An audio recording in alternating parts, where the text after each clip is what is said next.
काम हमने करा है। के बंदे हो, बेजमीर हो तुम, इज्जत नफ्स किसी शख्स की महफूज नहीं, अब तो अपने ही निगहबानों से डर लगता है।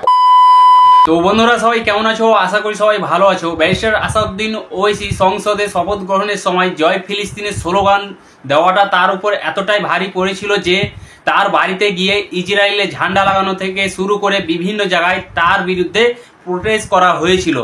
তো এখন যেটা আমাদের কাছে লেটেস্ট নিউজ এসেছে, চলুন আপনাদের ভিডিও দেখাতে যাচ্ছি, ভিডিওটা দেখুন। जो दिखते तो हैं, जिनके बारे में बात तो होती है मगर उनकी कोई नहीं सुनता।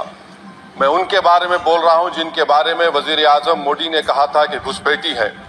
मैं उन बेटियों और माओं के बारे में कह रहा हूं जिनके बारे में मोदी ने कहा कि ज्यादा बच्चे पैदा करते। मैं उन मासूम नौजवानों के बारे में कह रहा हूं जिनको मॉब लिंचिंग के जरिए मारा जा रहा है।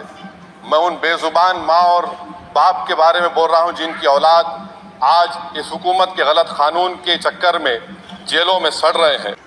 তো বন্ধুরা, আমরা একটা হোয়াটসঅ্যাপের নতুন চ্যানেল ক্রিয়েট করেছি। যদি এখন পর্যন্ত আপনারা ফলো না করে থাকেন তাহলে হোয়াটসঅ্যাপে গিয়ে এই যে লেখাটি উঠছে এই লেখাটি সার্চ দিয়ে আপনারা আমাদের হোয়াটসঅ্যাপ চ্যানেলটি ফলো করে নেবেন এবং বন্ধুদের সাথে এই ভিডিওটা বেশি বেশি করে শেয়ার করে দিবেন।